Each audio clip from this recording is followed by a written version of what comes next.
Muy buenas tardes, el profesor Víquez, apoyo educativo. Vamos a ver si pues me acompañan por acá porque no veo a nadie, ¿verdad? Voy a compartir la pantalla acerca del material que vamos a ver. Corresponde a estudios sociales, ¿verdad? Desde los acontecimientos bélicos hasta donde lleguemos dentro del material.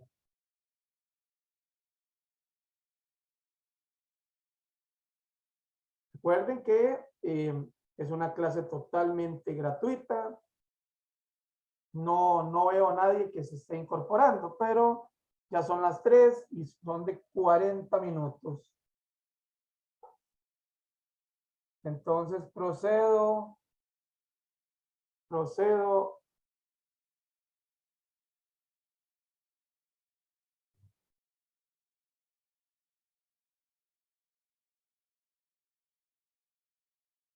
Bueno, ok.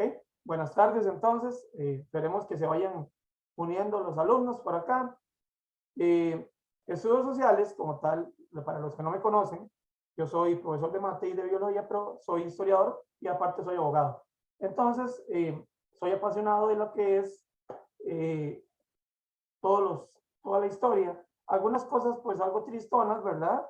Y algunas cosas, pues, pues, estaba viendo la serie. Pues no tanto, pero en realidad, pues, todo tiene algún tipo de objetividad y no me gusta pues dejar por lado ningún tema. Entonces, vamos a iniciar el expansionismo europeo, 1850-1914. Tenía pensado, pues, para fines de poder escuchar bien a los alumnos, ponerme unos auriculares, pero no los encontré. Bueno, en fin. Entonces, recordemos que el expansionismo europeo vino a ser un acontecimiento que fue con mayor auge a partir de 1870. ¿Qué significa expansionismo europeo? Pues conquista de colonias. Se origina con la Revolución Industrial con el fin de aumentar el poder político, económico y militar. ¿Qué es expansionismo europeo en realidad? Es el momento que los países poderosos, ¿verdad?, vinieron a subyugar a los países de menor poder, no solo adquisitivo, sino militar, exigiéndoles la adquisición de sus productos, exigiéndoles que aceptaran sus políticas, exigiéndoles, en fin, todo tipo de cosas, a veces que nada que ver, con el fin de vender y que recibieran las cosas que ellos querían. Entonces, tenemos como un origen nacionalismo europeo, materias primas, lo que les estoy diciendo, material obtenido de la naturaleza para realizar un objeto, mercados donde vender y búsqueda de territorios. O sea, abarcar lo más que se pudiera. Consecuencias, pues obvio, todo lo que acarree, pues subyugación, trae pobreza, desigualdad, explotaciones, doctrinas raciales, creerse superior, falta de territorios. Obviamente, un poderío sobre un país o países que son más débiles, ¿verdad? Vamos a iniciar ya ahora sí con lo que corresponde a la Primera Guerra Mundial, 1914-1919, son 5 años de una horriblura que pasó, en donde la paz como tal fue mermada, ¿verdad? Al haber ya los conflictos que todos sabemos, el movimiento aliado y el movimiento opositor, y donde aparece el nacionalismo, creerse, ¿qué es nacionalista? Es un país que se sienta superior al otro. Por ejemplo, Estados Unidos siempre se ha sentido superior a Centroamérica por su poderío, por un montón de cositas, pero en realidad siento que es a veces un complejo de inferioridad, porque creo que todos tenemos lo de nosotros, ¿verdad? Falta de colonias, territorios se iban acabando, quedando en zona de los Balcanes, en este caso estamos hablando del lado europeo, hubo una alianza, ¿verdad? La triple estante o estente, como quieran mencionar, donde estaba Inglaterra, Francia, Rusia, y la triple alianza que era Alemania, Austria, Hungría e Italia, ¿verdad? De hecho, luego se cambió al otro bando porque vio que Alemania, pues, lo que tenía pensado era otra cosa, no era en realidad expansionismo, sino era totalitarismo y destrucción de la democracia. Y entonces, ¿qué pasó aquí? ¿Cómo comenzó en realidad la Primera Guerra Mundial? Cuando los alemanes mataron al archiduque Francisco Fernando, que era el archiduque del Imperio Austriaco-Húngaro. De ahí comenzó la Primera Guerra Mundial. Esto es, creo que no le quiten importancia porque esto es el inicio, este es el inicio de la Primera Guerra Mundial. Saludos a las dos personas, muchas gracias por estar por acá. Esa es la principal causa de la Primera Guerra Mundial, el asesinato del archiduque austriaco-húngaro. Sale siempre. Si revisan todos los exámenes de sociales, ahí sale. Causa principal del inicio de la Primera Guerra Mundial. Esta situación. ¿Verdad? Ok. ¿Qué consecuencias hubo con esta guerra, esta horriblura que vivimos nosotros, verdad?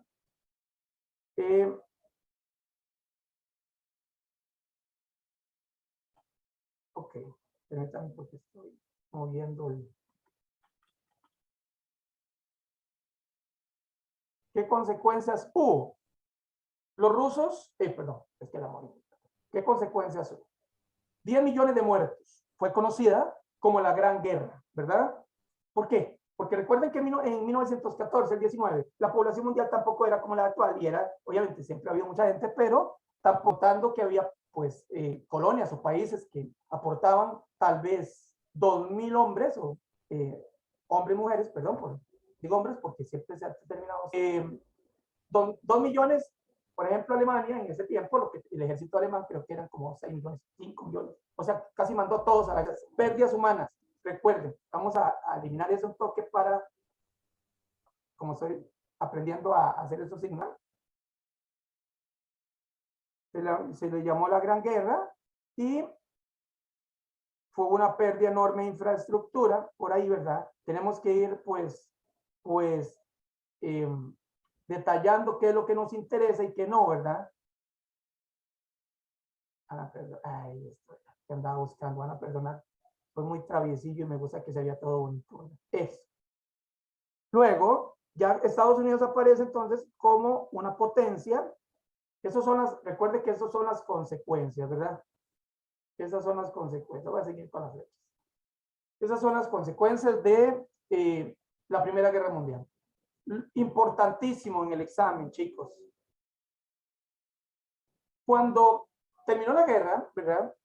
Obviamente hubo un perdedor, ¿verdad?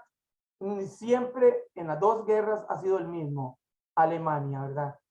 Y se instauró este tratado donde exigían que Alemania se hiciera responsable de los daños y perjuicios que ocasionó en la guerra. Luego, esto es importantísimo porque eso sale muchísimo. Este otro, el de la creación de la OIT, eso ni hablar, ¿verdad? Recuerden que lo que era a nivel laboral, se lo digo como abogado también, se ha ventilado muy diferente acerca de la obligatoriedad de que el empleado como tal sea parte del dueño o del empleador. O sea, ni siquiera era mano de obra remunerativa, no. Usted era mío y se hacía lo que yo quería. Cuando apareció la OIT a regular eso y las Naciones Unidas vinieron a darle importancia, fuerza y democracia a las relaciones laborales. Entonces, estas dos figuras, sea la OIT o las Naciones Unidas, vinieron de la mano para colaborar con la gente que estaba trabajando en estos países en guerra, de apoyarles y sobre todo garantizarles su trabajo. Luego vamos a iniciar a la Revolución Rusa. Ok, esto pues, yo se los explico porque yo amo la historia. Permítame, voy a borrar esto porque quiero ver cómo se borra, porque ya me dio curiosidad y no sé. Permítame borrar todo esto. Denme un momentito si son tan amables, porque todos... Permítame, curiosamente, todo tiempo aprendemos algo. Eliminar páginas, curiosamente. Vamos a ver. Qué vacilo. Permítame un minutito porque me dio curiosidad que no puedo. Bueno, sigamos, pues si no, me voy a atrasar. Ok. En la Revolución Rusa, ustedes siempre han sabido que depende del país donde han habido monarquías, ha habido siempre despotismo y totalitarismo. O sea, una persona que juega con la población como si fuera en realidad el dueño, como un emperador, como, no sé, como un super rey, como un César, algo así, ¿verdad? Entonces, en Rusia no estaba de más, ¿verdad? Decir que existían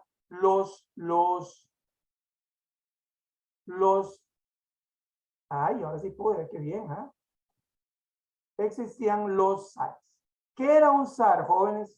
Un zar era un dios para ellos, en donde la cantidad de muertos que hubo, la cantidad de hambre, la cantidad de injusticias que hubo en estas épocas, comenzaron a mermar la buena, ¿cómo se llama? Discrecionabilidad o la buena fe de el ruso como tal.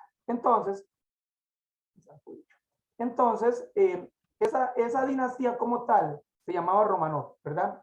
Nicolás II y su familia eran déspotas, totalitarios, represivos, eran semidioses, todo lo que querían terminar en cosas injustas. Habían 150 millones de pobres para esa época, que Rusia tampoco tenía una gran cantidad de población. En otras palabras, todos eran pobres. Entonces, comenzó el movimiento de injusticia, de cansancio, comenzó el movimiento de opresión. Entonces, ¿qué fue lo que pasó? Aparecieron los bolcheviques, que los bolcheviques eran todos aquellos que trabajaban en fábricas y se unieron para rebelarse contra estos ingratos de esta dinastía. Voy a explicarles un poquito más rápido porque veo que llevo 16 minutos y voy por la segunda jornada. Entonces, el líder de estos movimientos era Vladimir Lenin, ¿verdad?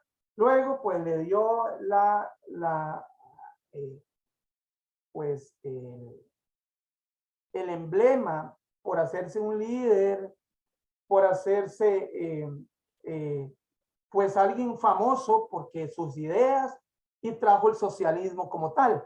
Entonces, este montón de gente de la revolución y el proletariado de trabajadores de fábricas se llamó bolcheviques y comenzaron una revolución que terminó con la ejecución horriblemente de toda la familia Romanov.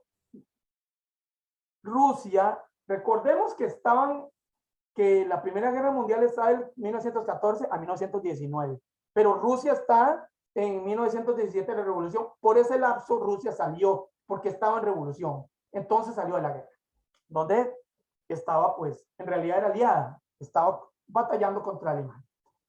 Con la caída de la dinastía Romanov, se estableció el sistema socialista leninista. Ideas de Marx, Karl Marx fue precisamente un alemán con ideas socialistas que inspiró a Lenin a llevar el socialismo a Rusia, y de ahí nació la Unión de Repúblicas Socialistas Soviéticas, la URSS, ¿verdad?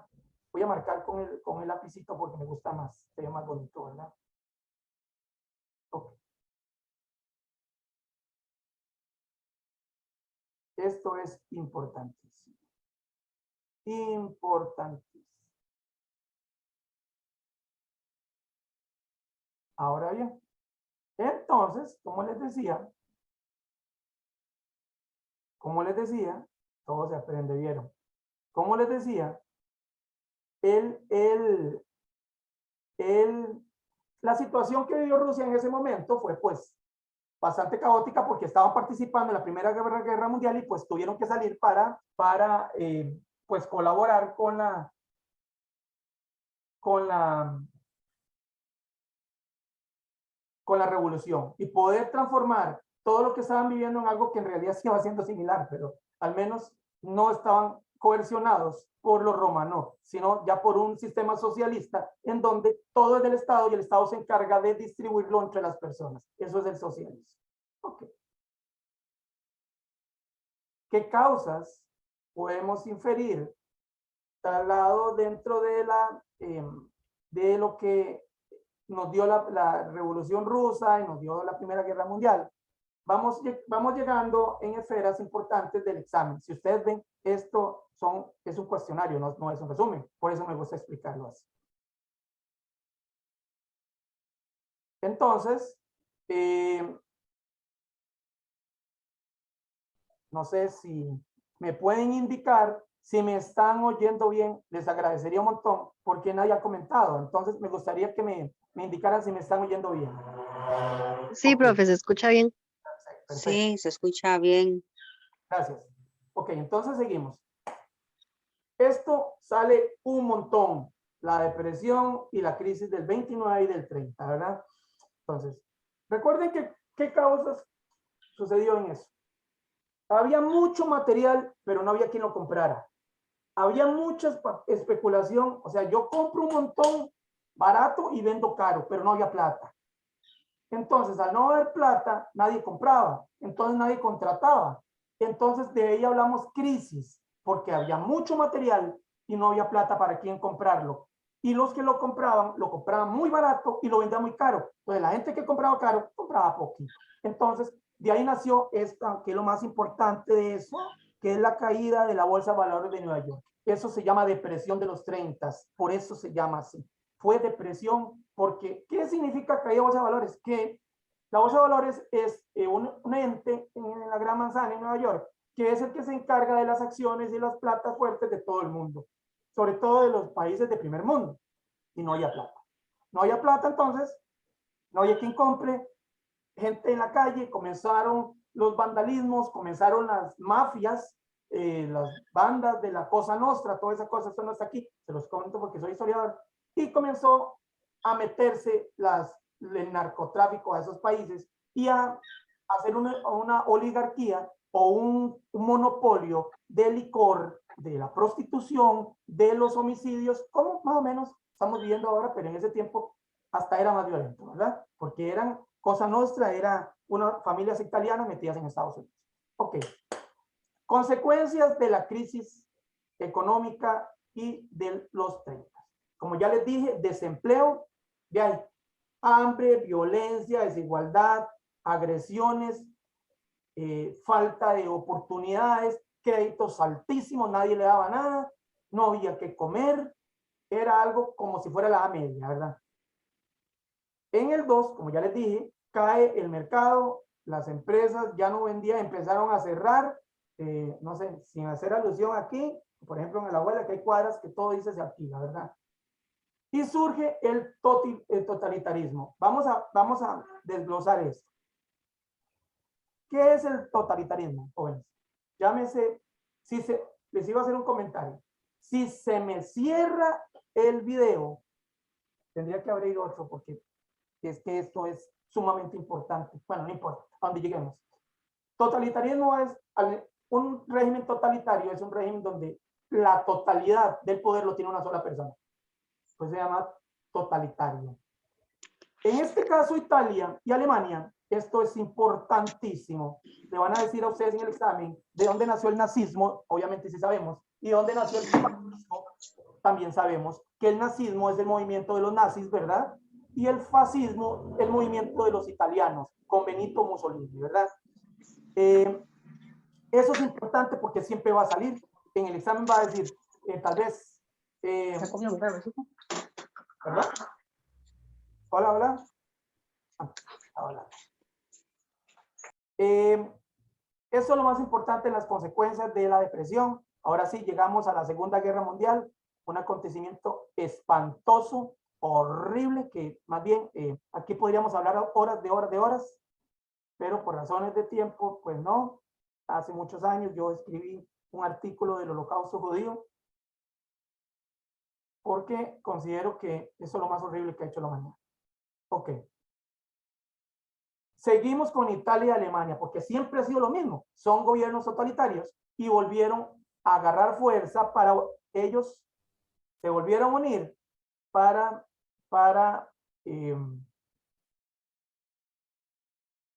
ver si podían hacer lo que no hicieron en la Primera Guerra Mundial y también para reivindicar o renegarse del Tratado de Versalles que los habían condenado a pagar casi todo el tesoro que tenía Alemania. Ok, lo más importante en el examen es causa de la Segunda Guerra Mundial, la invasión de Alemania a Polonia. En realidad también podríamos hablar de Japón a China y el ataque de Pearl Harbor en Hawái, pero les va a poner en el examen causa de la Segunda Guerra Mundial. Principal es la invasión de Alemania a Polonia. Esa es la principal. Consecuencia de la Segunda Guerra Mundial, chicos, no me gusta decirlo, la consecuencia principal es el Holocausto judío. Eso es lo más no importante porque para mí eso es horrible, pero esa es la principal.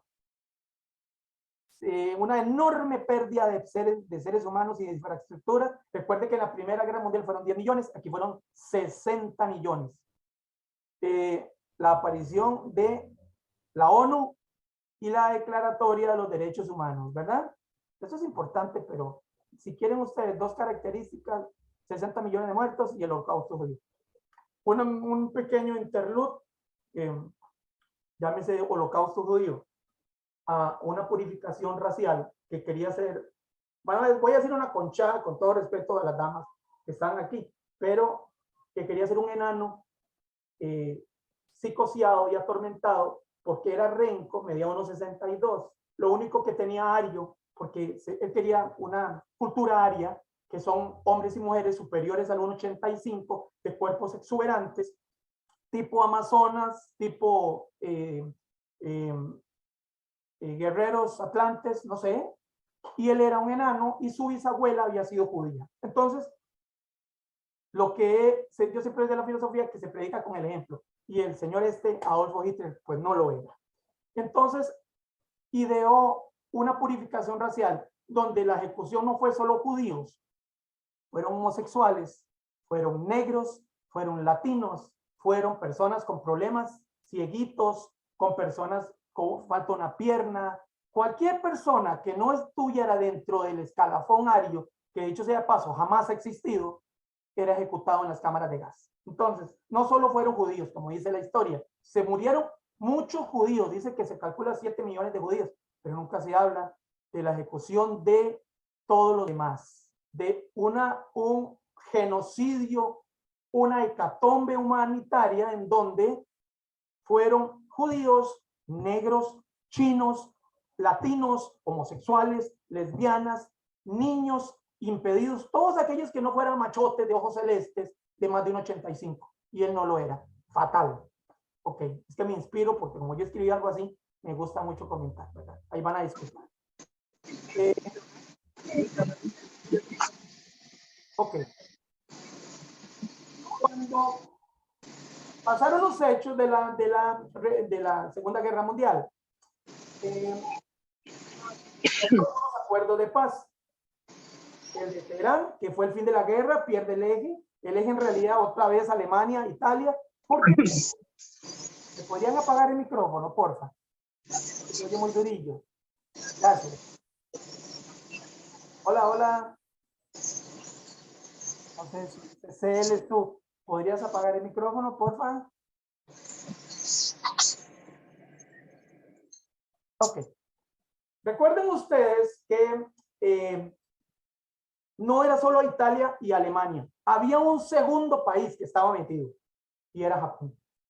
¿Qué hizo en la Segunda Guerra Mundial famoso? A que siempre fue atacado.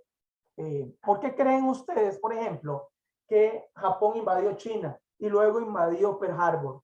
Porque Estados Unidos siempre ha tenido contra Japón algo. Porque vamos a tener una explicación rápida. ¿Cuáles son los países actualmente que son socialistas? China comunista, Vietnam, Corea del Norte, Rusia, que es la madre de todas, Japón e Italia. Ahí están los socialistas. Y el sector, antes de caerse el muro, el sector socialista de Alemania. Ok.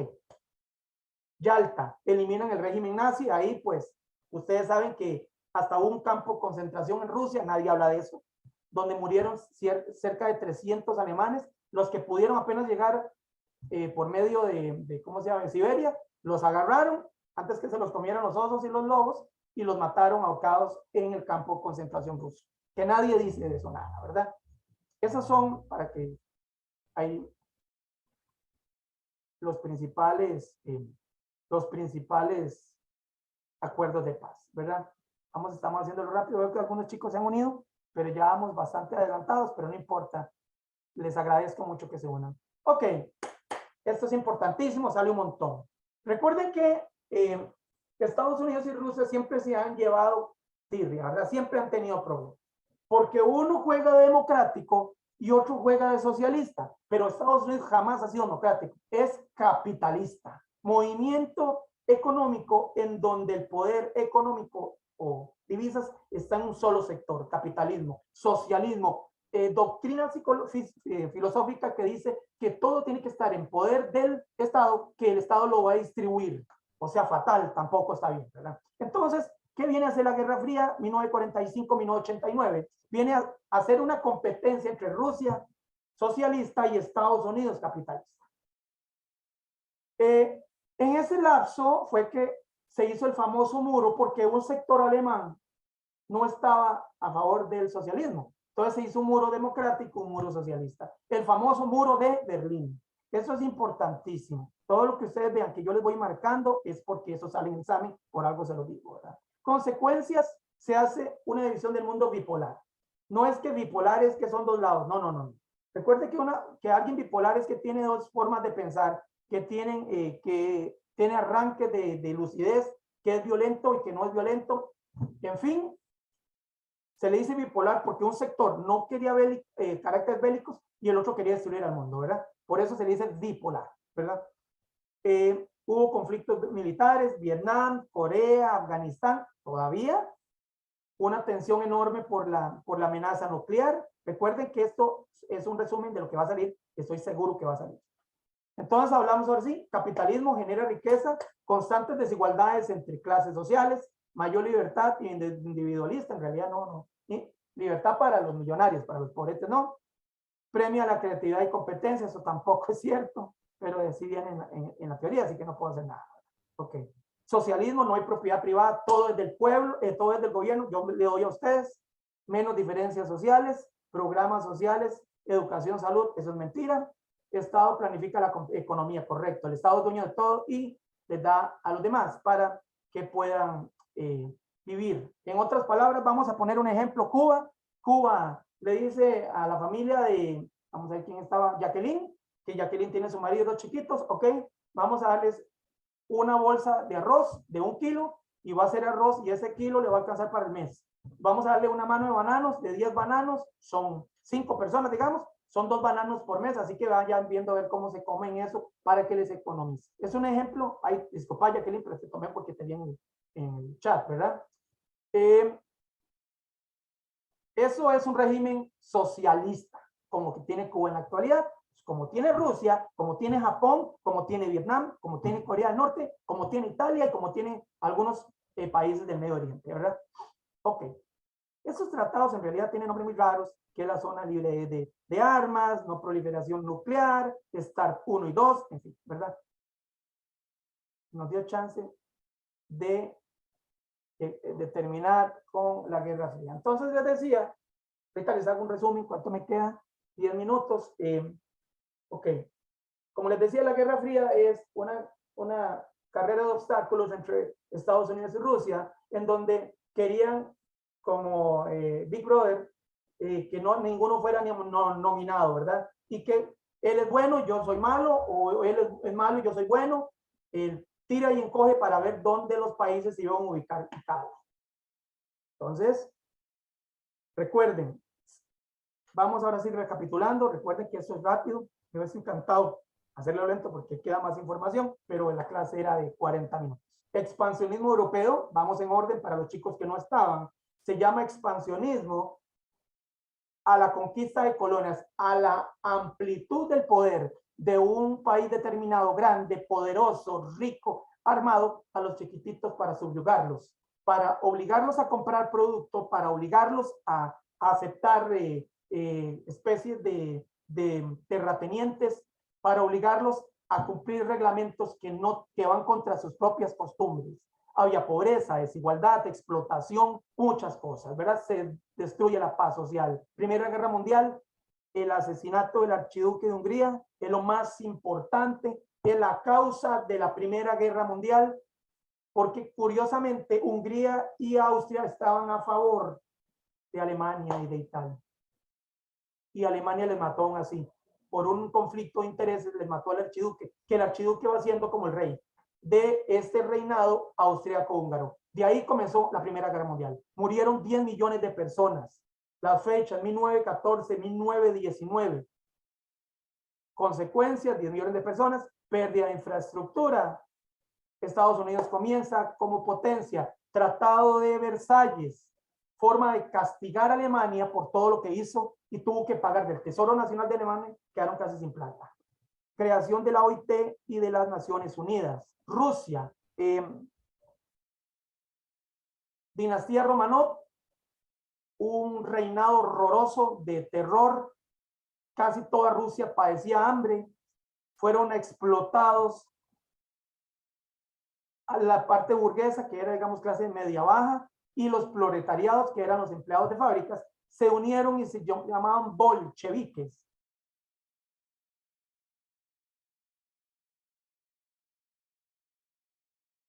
Bolcheviques, ¿verdad? Bolcheviques. Y luego, esos bolcheviques se unieron, ingresaron a la mansión de los zares Romanov y fueron ejecutados. Se calcula que fueron más de 10 balazos a cada uno. En ese tiempo eran perdigones grandes. Imagínense cómo quedaron esos cuerpos. No me lo quiero ni imaginar. Ok. Tenemos el líder supremo, Vladimir Putin. Oiga usted, Vladimir Lenin, Putin el de ahorita, ¿verdad?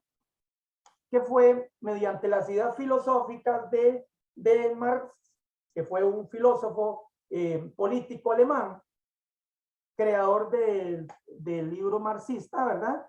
Se hizo una corriente social comunista marxista. Entonces, eso se lo llevaron para Rusia y de ahí nació la Unión de Repúblicas Socialistas Soviéticas, ¿verdad? Como estaban en revolución, abandonaron, es una pregunta de examen, ¿en qué año abandonó Rusia la Primera Guerra Mundial? En 1917, ¿verdad? Crisis de la depresión de 1929 y en los 30, no había plata, la gente compraba barato, vendía carísimo, nadie, no había plata, entonces no podían comprar. No había trabajo, no había dónde vivir, se explotó la prostitución, se explotó los homicidios, las guerras de límites en Estados Unidos, sobre todo por las mafias italianas, la Cosa Nostra, por el asunto de las drogas, la prostitución, los juegos, los licores, todo eso. Eso fue la crisis y la depresión, porque en Wall Street no había plata. Entonces las bolsas cayeron y todos los locales, negocios grandes, negocios chicos, quebraron y cerraron. Ojo que no estoy hablando de aquí, ¿verdad? Consecuencias, como les digo, desempleo, pobreza, violencia, desigualdad, agresiones, falta de los derechos humanos, ataque a todos las regiones más vulnerables, los sectores de mujeres, en ancianos, en niños, homosexuales, lesbianas, negros, chinos, como si fuera una historia repetida de los alemanes con la purificación de la raza aria. Pero aquí fue porque el paternalismo gringo, o sea, de los gringos, decían que lo poquito que había era para los gringos, nada más. Entonces, ¿qué hacían? Una saneación. De hecho, hay una película muy fea que se llama La Purga. Yo sé que la han visto, que es más o menos basada por eso. Y ahí sale. Ok. Ya les dije la consecuencia, desempleo, totalitarismo. Recuerden, importante, nazismo, Hitler, fascismo, Benito Mussolini, ¿verdad? Segunda Guerra Mundial, el ascenso de gobiernos totalitaristas, Alemania, Italia, viene otra vez mi chiquito a ponerle, ¿verdad? Adolfo Hitler con Benito Mussolini, media crisis de los 30, el Tratado de Versalles, se están sacando el clavo de todo lo que perdieron. Principal causa de la Segunda Guerra Mundial, Alemania invade Polonia. Ojo, Alemania invade Polonia, la principal causa de la Segunda Guerra Mundial. Y lo más horrible que nunca olvidaremos, el holocausto judío, ¿verdad? Judío, chino, homosexual, españoles, latinos, negros, musulmanes, impedidos, chiquitillos, enanitos, mujeres, todos. No es que solo judíos, fue todos los que no eran machotes y ojos celestes, no fue el enano este loco, ni Benito Mussolini, que era un gordo pelón chiquitillo también. O sea, ellos andaban buscando algo que no eran siquiera. De ahí, en la Segunda Guerra Mundial, nace la ONU, al final, la Organización de Naciones Unidas, y desaparece la Declaración de los Derechos Humanos, ¿verdad? Guerra Fría, que la Guerra Fría es la competencia de, como le digo yo, obstáculos de Estados Unidos, que se pone democrático, que no es ni siquiera republicano, es capitalista, y la Unión de Repúblicas Socialistas Soviéticas, URSS, que es socialista. A ver quién tiene más poder desde el punto de vista tecnológico, armamentista, nuclear, todo eso. Y aún están en el mismo, ¿verdad? Se habla sobre el mundo bipolar, y no se habla por dos bandos exactamente, sino por la tensión que hubo de que si un lugar iba con uno, el otro iba contra el otro para llevarse la contraria. Les doy ejemplos. Vietnam del Sur, Estados Unidos. Vietnam del Norte, Rusia. Corea del Sur, Estados Unidos. Corea del Norte, Rusia. Alemania democrática, aliados, donde estaba Estados Unidos. Alemania nazi, obviamente socialista. Es que hay varios, muchos. Cuba es totalmente socialista. Siempre ha estado guindado de los ojos de la Unión de Repúblicas Socialistas Soviéticas, ¿verdad? No sé, ¿alguna duda que tengan? Creo que abarcamos todas las partes bélicas, las guerras, qué era lo que querían, cuál era el sueño de Adolfo Hitler. Gracias a Dios no se cumplió. Ahí les hubiera contado una historia cuando Figueres le declaró la guerra y hay un documento, Adolfo Hitler, y no nos encontró, por eso no nos mandó a invadir. ¿Alguna duda, chicos, chicas? Ya me quedan 2 minutos, quiero escucharlos. Es una lección completa de una clase, pues, relámpago, ¿verdad? Todo bien, profe, excelente. Sí entendí bastante. Perfecto. ¿Alguien más? Todo bien. Perfecto, perfecto.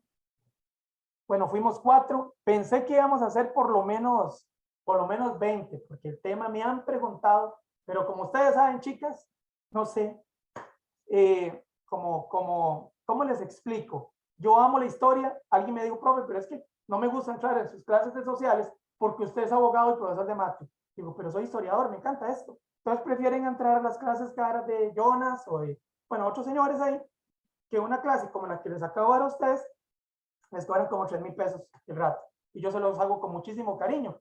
A veces no solamente el nombre o la etiqueta es lo que vale, sino el conocimiento del profesor. Entonces, les agradezco a ustedes 4, pues estar conmigo por acá.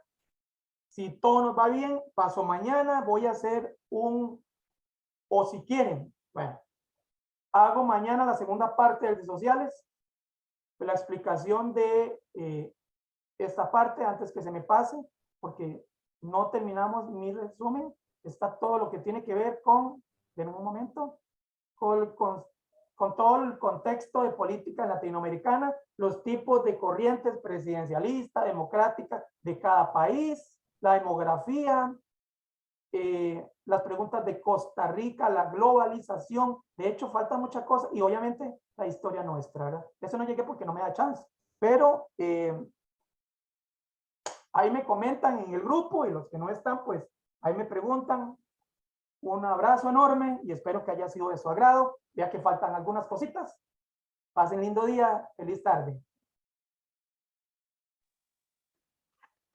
Gracias, profe. Mucho gusto. Gracias, profe. Con mucho gusto para servirles. Bendiciones a todos.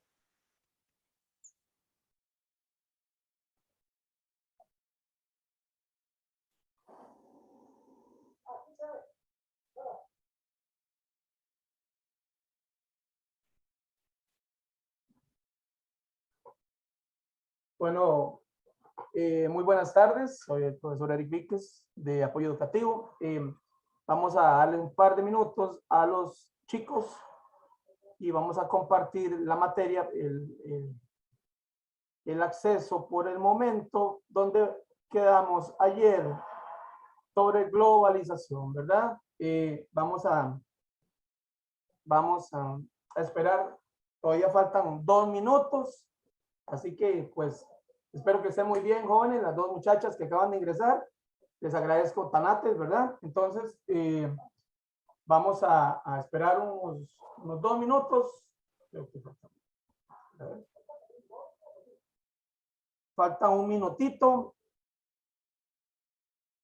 para iniciar. Para iniciar con la lección de globalización, todo lo referido a Costa Rica, las reformas, pues los personajes o presidentes que ya que aportaron o no aportaron a lo que tiene que ver con nuestro país, ¿verdad? Espero, eso sí, que podamos ingresar más chicas. Amigas, si pueden compartir o comentarle a los compañeros del grupo, que más voy a tomarme un minutito para decirles. Jóvenes, iniciamos la lección número 2 de sociales para bachillerato por madurez. Les insto a ingresar. Gracias. Saludos, María Paula. Saludos, Laura. Espero que esté muy bien. Ok, comenzamos entonces. Espero que sea lo más aprovechado la lección. Este es el segundo tema del examen de bachillerato. Ya vimos todo lo que tenía que ver con las corrientes psicológicas, filosóficas, políticas, todo lo que vimos de los traumas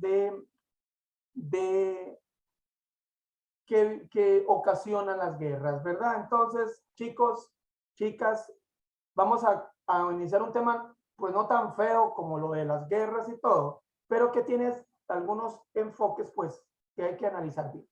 Nos dice la globalización, es el segundo tema, como les digo, es la interrelación económica, política, social que busca convergencia o sea, unión planetaria. Explicado en español, porque muchos me dirán, ¿qué es eso? Okay. La globalización viene a ser el engranaje o la fusión de la tecnología, de la política, de la sociedad en un único todo para que no se vea corrientes diferentes de pensamiento, unificar ese pensamiento. Ok.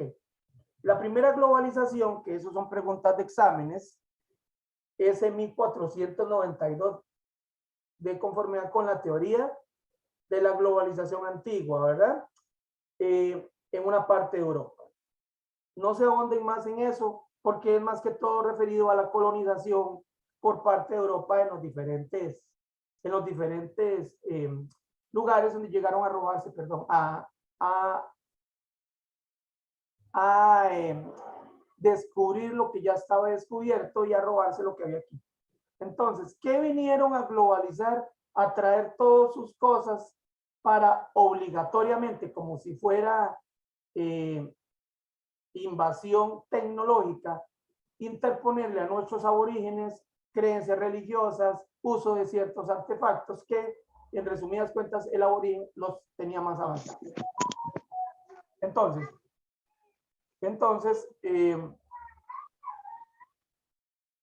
esa fue en 1492 con la colonización.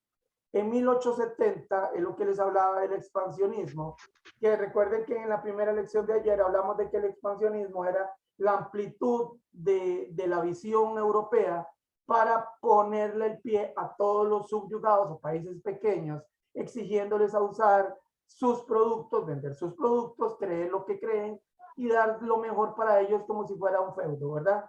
Eso era expansionismo, pero si lo vemos desde el punto de vista de globalización, es una amplitud de la visión europea hacia los subyugados, hacia los países pequeños que fueron conquistados, ¿verdad? Eso respecto, chicos, esta es la primera, ¿verdad? Esta sería la segunda. Y entonces, en 1960, ya lo que dice la teoría actual, nos dice que es el inicio de los medios electrónicos de comunicación a nivel global. Respecto, no lo veamos desde el punto de vista del Facebook, Internet y todos esos teléfonos. Veamos desde el punto de vista de los satélites y la comunicación global. Todo eso donde ahora, obvio, puedes agarrar el celular y llamar a alguien en Afganistán y inmediatamente te escucha y hablan paja y todo. Antiguamente era mediante telégrafos, mensajes, cartas que duraban meses en llegar y al final de cuentas toda la comunicación online, ¿verdad? Entonces, vamos a tener, resumiendo, la segunda globalización, Revolución Industrial 1 y 2. Eso es el preguntas de examen, ¿verdad? Tercera globalización, 1919, 1939. Y la cuarta globalización en la revolución tecnológica, que es lo que les estoy diciendo, de los satélites, de la comunicación rápida, pronta, con los, en aquel momento que se hablaba, de los radiomensajes. Eso yo sé que las personas jóvenes no saben qué es, pero radiomensajes, celulares y ahora en la actualidad tablet y un montón de cosas, pues que, puchica, ha imperado mucho eso que tiene que ver globalización. En las medicinas, ahora con la pandemia, por ejemplo, si usted está enfermo y tiene un tratamiento de la tos, por ejemplo, el doctor te llama y si le pregunta, usted tiene el mismo síntoma y ya ni te ve y te manda la medicina directamente con el famoso EDUS de la caja. Entonces, esa globalización impide pues una relación personalizada, pero también agiliza que sea más rápido, Chicos, hay alguien que tiene micrófono abierto. ¿Serían tan amables de cerrarlo, por favor? Gracias. ¿Me podrían cerrar el micrófono? Gracias. Ok, entonces, esos son los conceptos de la revolución industrial, perdón, de la globalización, que es una manera de que pretender, por eso se llama global, mundial, de que se conozcan, de que se agilice la medicina, las matemáticas, los negocios, que ahora hay gente que te ofrece un producto y usted no sabe que está allá en Israel y usted le llega cuando no son estafas, ¿verdad? Por supuesto.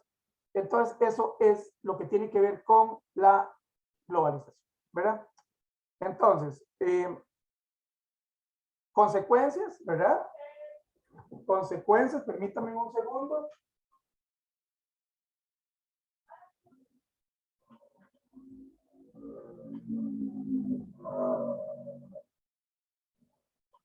Ok, les decía entonces que la globalización, en lo que tienes que ver, el primer, digamos, las características, dice reducción de barreras espacio-temporal, el outsourcing, que es cuando las empresas se ocupan de parte de una empresa mayor para hacerlas más eficientes, el teletrabajo, que es lo que hacemos muchos profesionales en la casa, en donde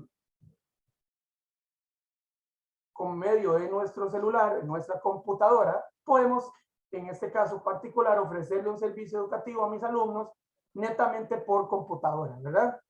El trabajo, ya los usos horarios diferentes, para perdonar que dice usos con H. Este resumen lo hizo otra persona de la academia, entonces hasta ahora veo semejante falta de ortografía, ¿verdad? Entonces, tiene que ver porque, por ejemplo, si yo estoy trabajándole a alguien en España, hay una diferencia de horarios de 7 horas. O en Australia o en la India. Entonces, a eso he referido. La reducción de barreras de espacios temporales. Luego, desigualdades con otros países. Bueno, eso tiene que ver mucho con los asuntos de los ingresos. Eso, honestamente, ni sale en el examen de bachillerato. Por eso me lo digo. Eso es lo que tenía que ver con globalización. Ahora vamos al fútbol, ¿verdad? Vamos a hablar de lo que nos interesa, que es las primeras preguntas del examen de bachillerato por madurez, ¿verdad? Okay. Historia de Costa Rica 1821 al presente, ¿verdad? Esto es como una hora regresiva. Vamos de menor hasta mayor. Esta es digamos, las primeras fechas. Vamos a hablar sobre 1821, 1870 y 1914 con el modelo agroexportador, ¿verdad? Si oyen eso es que va a caer un baldazo horroroso. Entonces, estoy hablando más. Primer concepto, especialización en el monocultivo. Recuerden que Costa Rica siempre se caracterizó por la venta de café y banano. De hecho, respecto a lo que tiene que ver Sudamérica y Centroamérica, quizás el café más vendido ha sido el colombiano y después el tico. Los caficultores siempre se han esmerado por cafés de muy alta calidad y entonces desde esas épocas pues se ha extendido mucho este sistema monocultivo que se le vendía a Estados Unidos y Europa respecto al café y al banano. Recuerden que en la zona de Limón todavía existen bananeras muy reducidas y en la zona donde era mi padre de santo, en la zona sur también, con Chiquita. Chiquita era la empresa dedicada a la venta, al cultivo de banano para Estados Unidos y Europa, ¿verdad? Una política liberal. ¿Qué tiene que ver eso? Un capital privado, oligarcas ricos controlan la política. Eso, los caficultores, los oligarcas significan gente con mucha plata que tiene un poder especial. Son gente de familias de dinero que acaparan un respectivo producto, banano, café, mangos, papayas, aguacates, y solo ellos lo venden y le montan un precio, se supone que bueno, pero ese monopolio nunca es bueno, porque siempre venden a lo que quieran. Eso es lo que hablaba sobre los oligarcas, sobre todo en el café, que tenían absorbido totalmente el cultivo, totalmente los precios, y hasta estaban metidos en política para que el mismo Estado no pudiera hablar, ni siquiera oponerse a lo que ellos decían. Ok.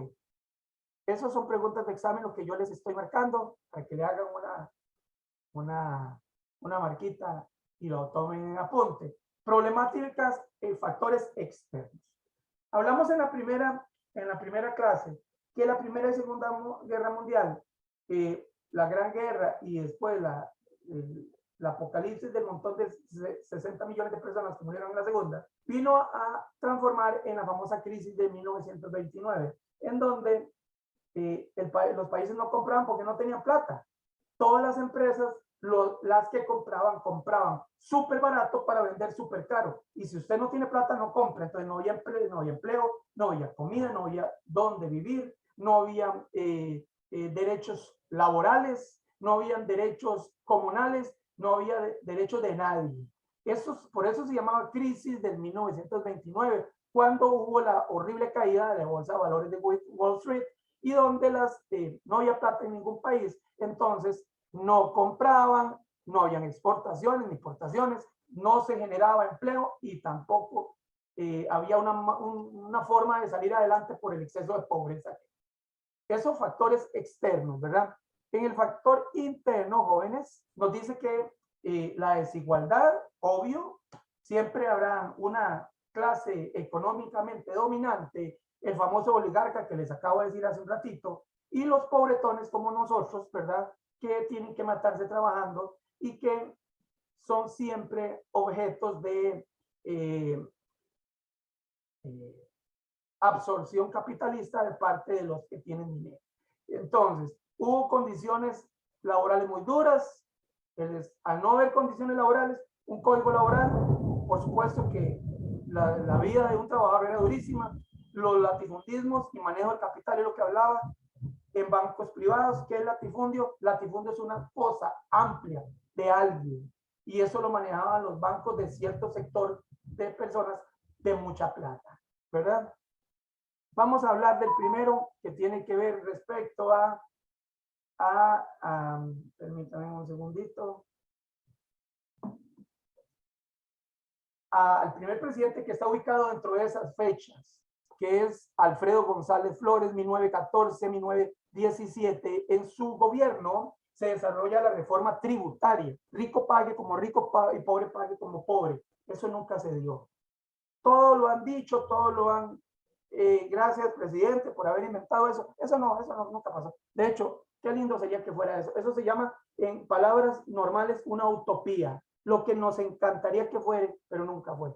Los ricos pagan como pobres y los pobres pagamos como ricos. Es al revés. Se crea el Banco Internacional de Costa Rica en este gobierno de ese señor. y se funda la oficina de catastro. ¿Qué es la oficina de catastro? Les comento como abogado que soy. La oficina de catastro es donde llevamos todo lo que tenga que ver con bienes inmuebles para poder inscribirlos y que pasen de una persona a otra mediante un debido tomo, folio y asiento, o sea, la cédula de cada propiedad para que usted tome posesión legal de eso. Eso es la oficina de catastro. Se crea el sistema electoral, votos y sistema de grados, indirecto, público, censitario, que esto en realidad censitario, esto no, ni siquiera lo menciona en el examen de bachillerato. En el siglo XX se aprueba el voto directo, secreto universal, y finalmente en el 1949, eso es importantísimo, se crea el Tribunal Supremo de Elecciones. Entonces, permítame un toquecito porque estaba queriéndolo cambiar de color y soy medio chapa, ¿verdad?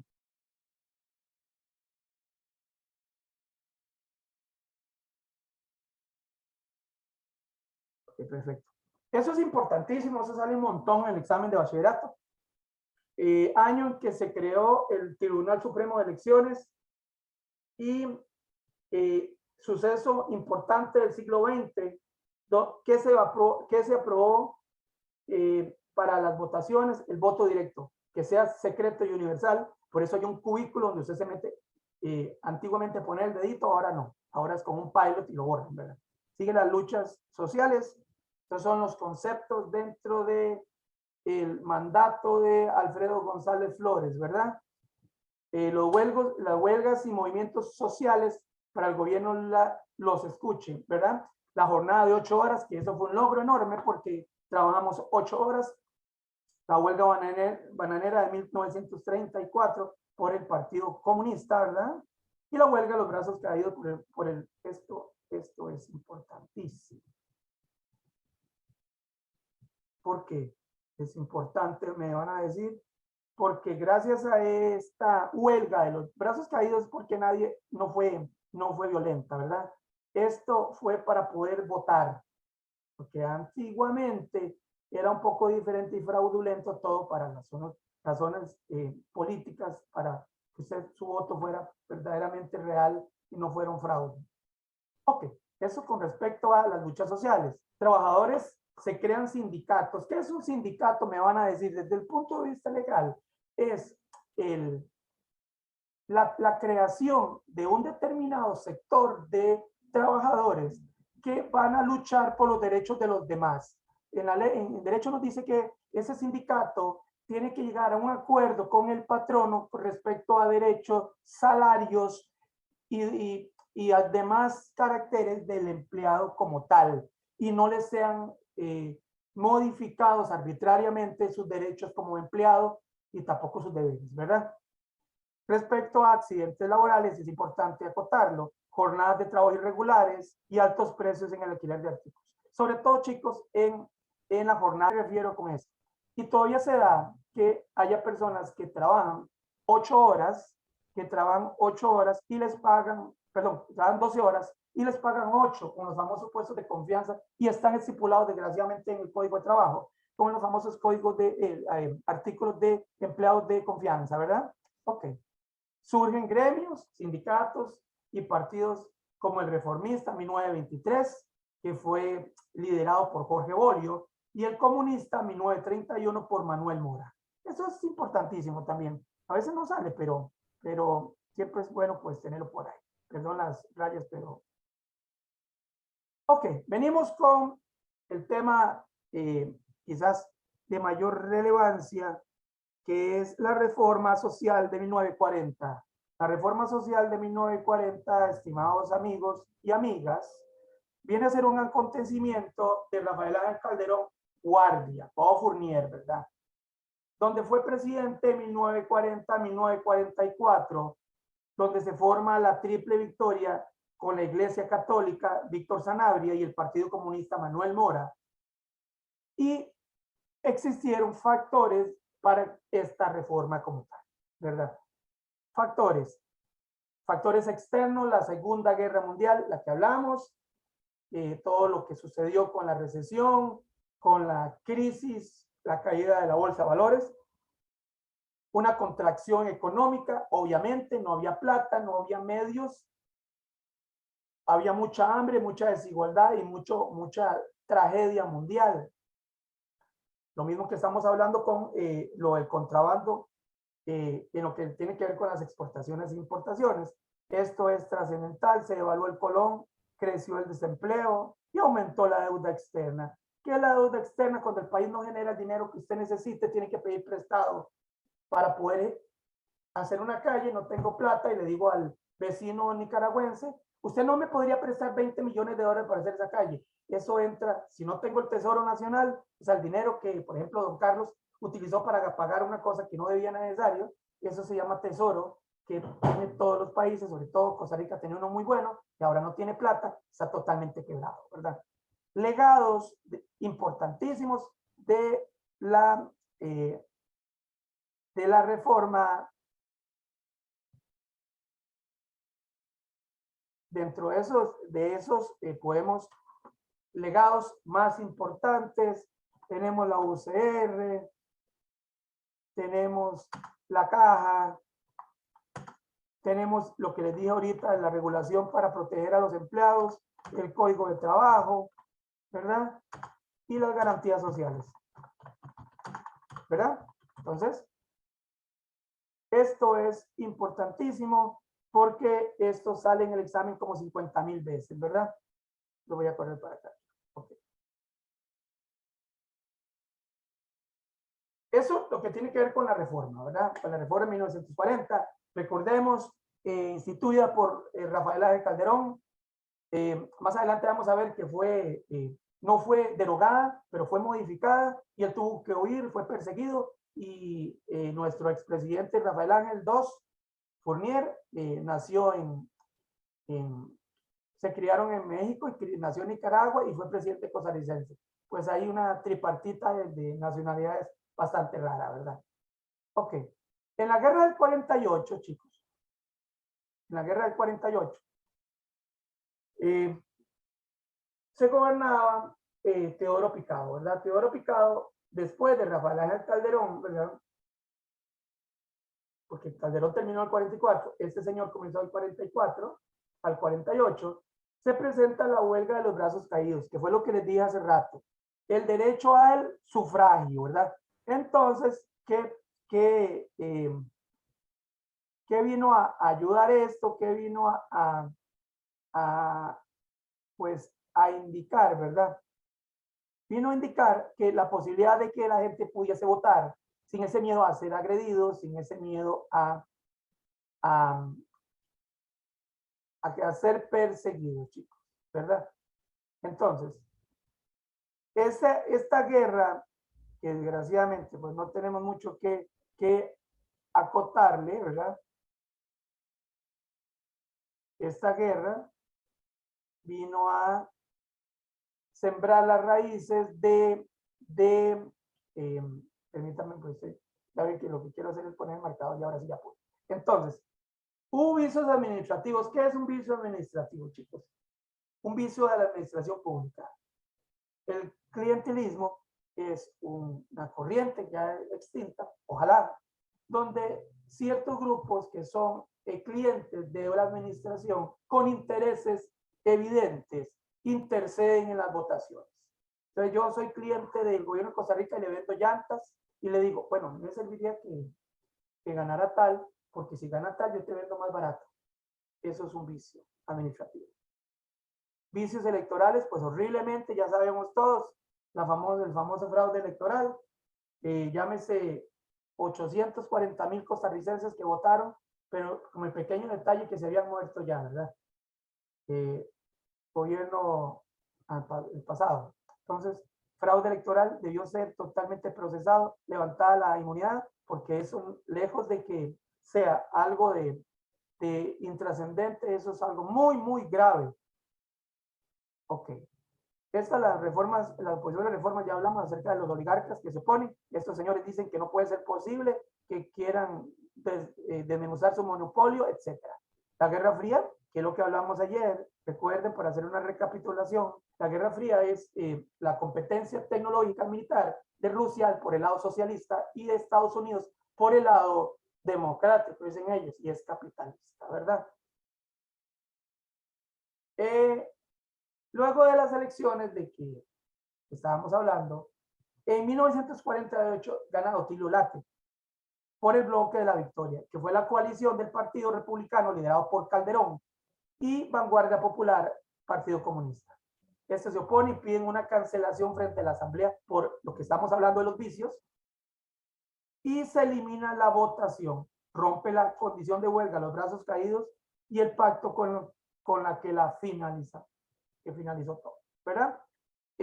Recuerden, jóvenes, yo espero que estén los mismos chicos de allá, y si no, pues recuerden que esto es un cuestionario de todo lo que va a salir, no es exactamente el resumen, sino las palabras claves para el examen. Pregunta para a ustedes antes de seguir, ¿vamos quedando claros de lo que estamos hablando o no? Agradecería si me lo indican. Sí, profe. Sí, Ok, profe. ok, perfecto, muy amable, sigamos entonces. Luego de, bueno, espérate, no hemos terminado. Ok, luego de esas causas de que se eliminase las votaciones, que se rompiera la huelga de los brazos caídos, porque por las votaciones, por el derecho al sufragio, se desarrolla un acontecimiento fuera de serie en Costa Rica. El ejército de Figueres, de Liberación Nacional, de ahí viene ese nombre, de Don Pepe, desde Pérez Celedón, toman cuartel y aeropuerto. Luego se dan esa serie de enfrentamientos que finalizan con el pacto de Ochomogo, ¿verdad? Este pacto de Ochomogo en la Embajada de México y de la muerte y división ideológica. ¿Qué quiere decir con eso? Ok.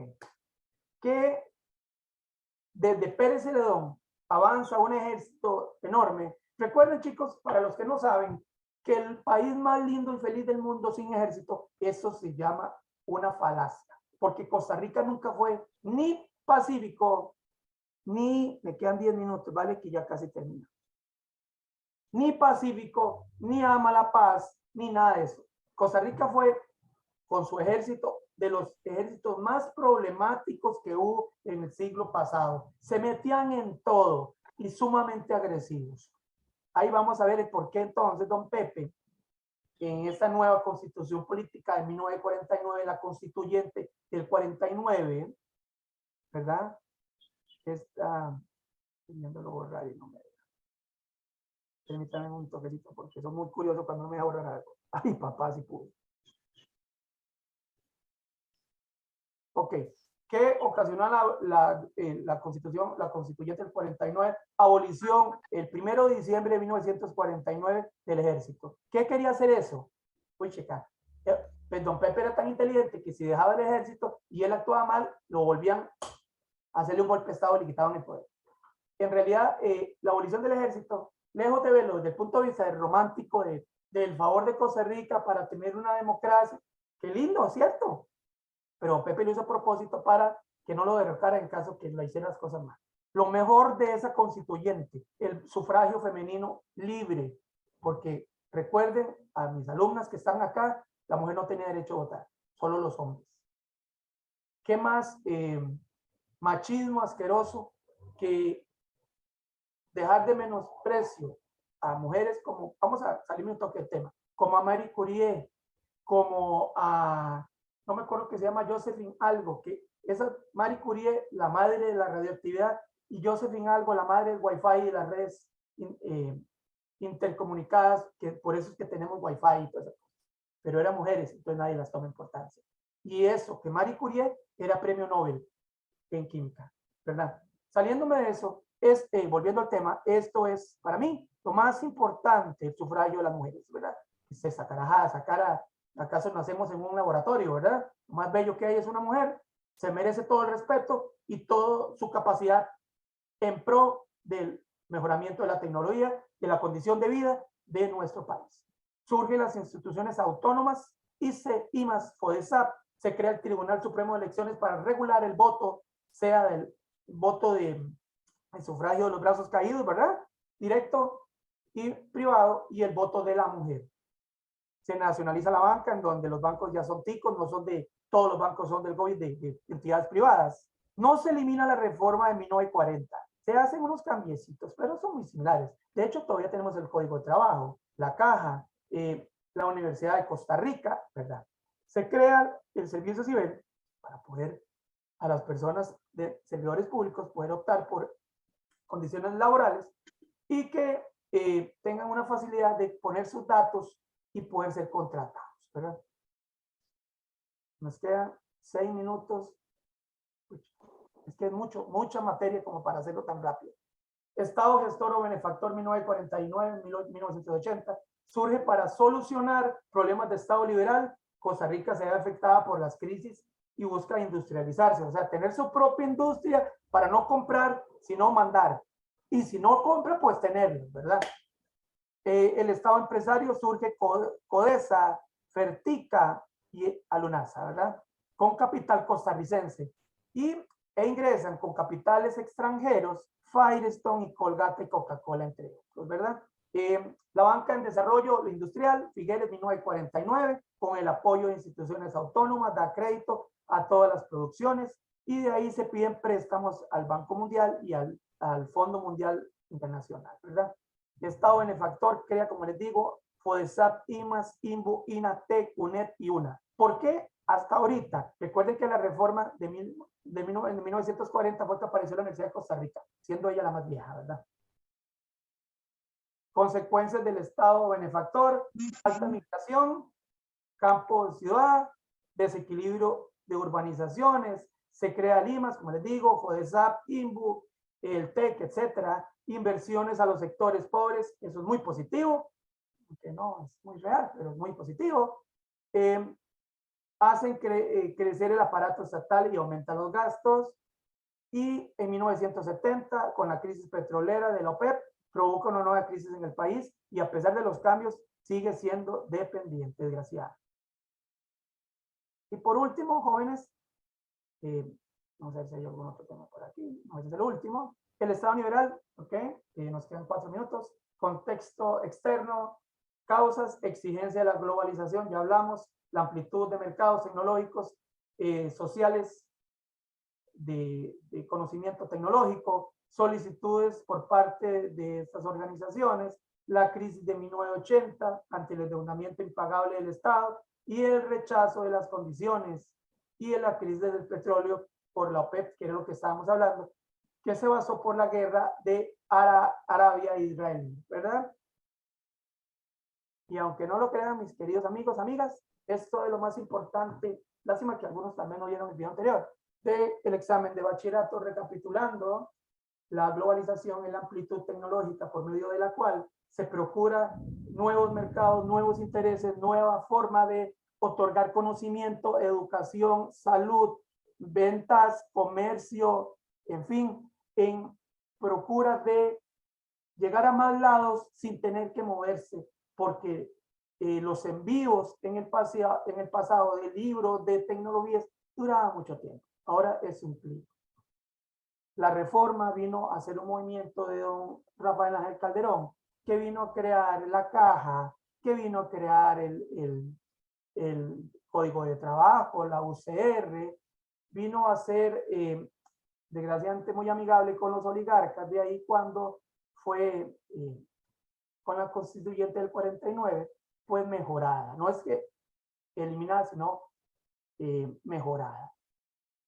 El sufragio directo de la huelga de los brazos caídos, el punto más importante de todo, que es el voto femenino, la inclusión de la mujer a la política, fantástico, en palabras. La aparición del Código de Trabajo, de Codesa, la aparición del IMA, de FODESAP, del INBU, del TEC, de DINADECO, de Infocom. Todo eso fue dentro de ese nuevo movimiento político, que como sabemos no fue perfecto, pero son las bases de que al menos podamos vivir en paz. Un abrazo enorme de parte del profesor Víquez, de apoyo educativo para todos y cada uno de ustedes.